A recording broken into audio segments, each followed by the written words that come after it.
ভোটের তারিখ ঠিক হয়ে গেছে, ক্যালেন্ডারে লেখা 12ই ফেব্রুয়ারি। কিন্তু প্রশ্ন একটাই, এই ভোট কি শান্তিতে হবে, নাকি আগেই ঢুকে গেছে ভয়, গুজব আর অস্ত্রের ছায়া?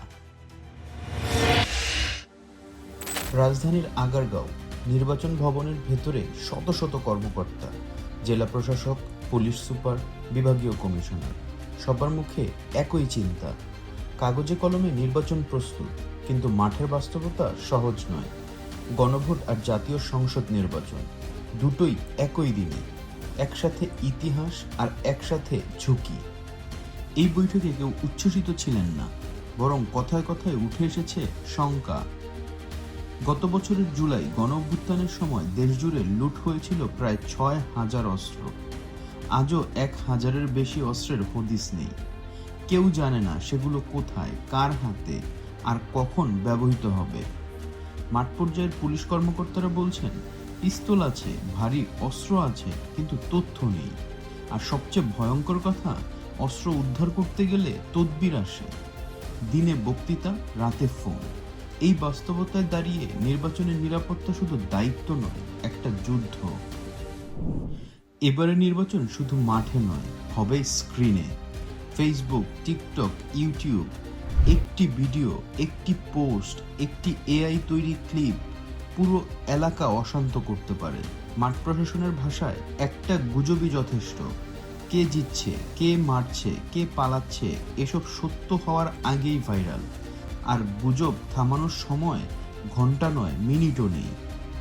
উত্তর, পূর্ব, দক্ষিণ বাংলাদেশে বহু জেলায় সীমান্ত ঘেরা। কর্মকর্তারা বলছেন, অস্ত্র আসে, টাকা আসে, অপরাধীরাও আসে। অপরাধ করে আবার সীমান্ত পেরিয়ে চলে যায়।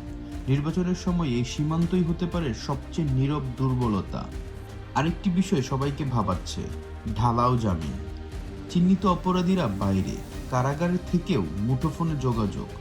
কেউ কেউ বলছেন কারাগার থেকেও নির্দেশ যায়। এই বাস্তবতায় নির্বাচনের দিন শুধু বুথ নয়, পুরো রাষ্ট্রই নজরদারিতে চ্যালেঞ্জে। ঢাকা মহানগর, এখানে আইন শৃঙ্খলা মানেই রাজনীতি। দখল, চাঁদাবাজি, গোষ্ঠী সংঘর্ষ সব একসাথে। একজন বিভাগীয় কমিশনার বললেন, আমরা অস্ত্রের ঝনঝনানি শুনছি। এই শব্দ শুধু কানে নয়, মানুষের মনেও। এই ভয়ের মাঝে নির্বাচন কমিশন বলছে, আমরা অপবাদ ঘোচাতে চাই। সিইসির কণ্ঠে স্পষ্ট বার্তা, পক্ষপাত নয়, পেশাদারি, আইনের শাসন। তিনি জানেন, একটি ঘটনা, একটি ভুল সিদ্ধান্ত পুরো নির্বাচন প্রশ্নবিদ্ধ করতে পারে। সংখ্যালঘু ভোটারদের নিরাপত্তা, সাম্প্রদায়িক সম্প্রীতি সবচেয়ে বড় অগ্রাধিকার। পুলিশ বলছে, জুলাই পরবর্তী বাংলাদেশে শৃঙ্খলা ফেরানো সহজ ছিল না, কিন্তু এখন তারা প্রস্তুত। তবে শর্ত একটাই, রাস্তা অবরোধ, হঠাৎ আন্দোলন, সহিংসতা এগুলো বন্ধ না করলে নির্বাচন রক্ষা করা কঠিন। বিশ্লেষকরা বলছেন, সমস্যাগুলো নতুন নয়, নতুন হলো সব একসাথে এসেছে। অস্ত্র, গুজব, রাজনৈতিক উত্তেজনা এবং ইতিহাসের ভার।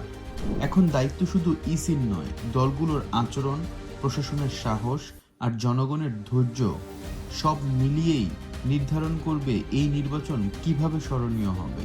12ই ফেব্রুয়ারি শুধু একটি ভোটের দিন নয়, এটা হবে রাষ্ট্রের সক্ষমতার পরীক্ষা। ভয় জিতবে নাকি আস্থা, অস্ত্র কথা বলবে নাকি ব্যালট, বাংলাদেশের মানুষ এই প্রশ্নের উত্তর দেবে ভোট কেন্দ্রে। আপনারা কি ভাবছেন, নিচে কমেন্ট করে জানাবেন। ধন্যবাদ।